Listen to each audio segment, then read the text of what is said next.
በስመ አብ ወወልድ ወመንፈስ ቅዱስ አሐዱ አምላክ አሜን። ክቡር መላከ ፀሐይ ተስፋ ማርያም ነጋሽ፣ የተከበራችሁ የአድባራት የገዳማት አስተዳዳሪዎች፣ የተከበራችሁ ሊቃውንት፣ ምዕመናት እንኳን ለዛሬው በዓል በሰላም አደረሳችሁ። ወአመሳልስት ዕለት ኮነ በቃና ከብካብ በቃና ዘገሊላ፣ በሶስተኛው ቀን በቃና ሰርግ ተደረገ ይላል መነሻው።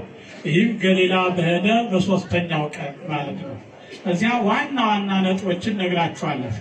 ወሃለወት እሙ ህየ፣ በሰርጉ እናቱ ነበረች። ወይንኬ አልቦሙ፣ ወይን ጠጅ አልነበራቸውም።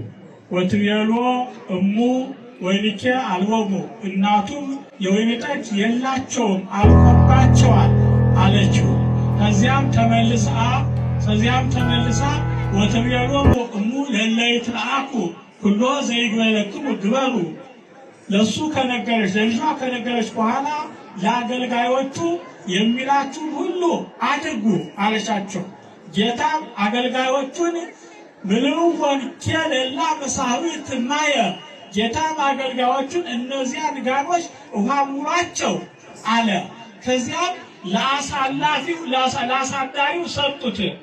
አሳዳሪው ግን ምንም አያውቅ ነበርና ሁሉ ሰው ያቀድም አስቲወ ዘይሰኒ፣ ሰው ሁሉ ያማረውን መጀመሪያ ያጠጣል። አተላ ሲሆን ወይም ደግሞ ቅራሪ ሲሆን ኋለኛውን ያመጣል። አንተ ግን የኋለኛውን መልካሙን አስቀደም አለ። እኒህን ያለው አሳዳሪው አያውቅም ነበረ።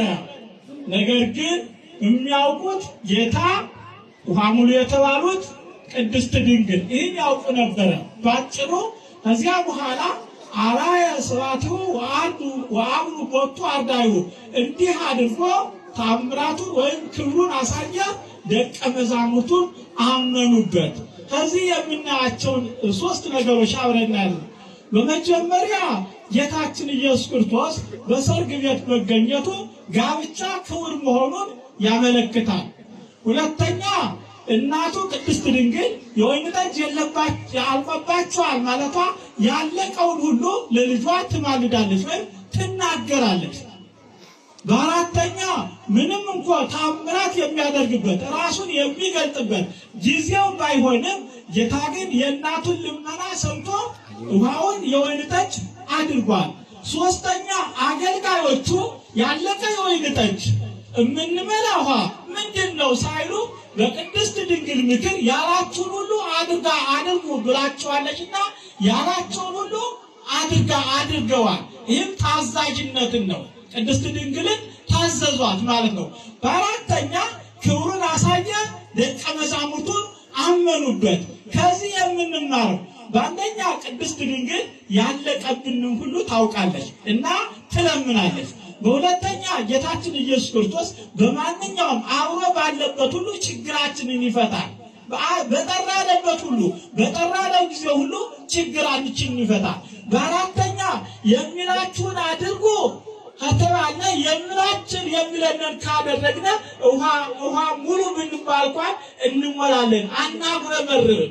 ያለቀብን ውሃ አይደለም አላሉ። ያለቀብን ውሃ ምን ልናደርገው ነው? ጥያቄ አላቀረቡ።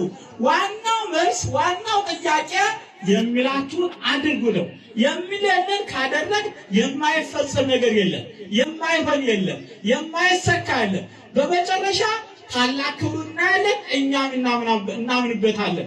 የሰላም አምላክ ቸርነቱን ክብሩን ይቅርታውን ያደለን፣ በዓሉን የሰላም በዓል ያደርግልን።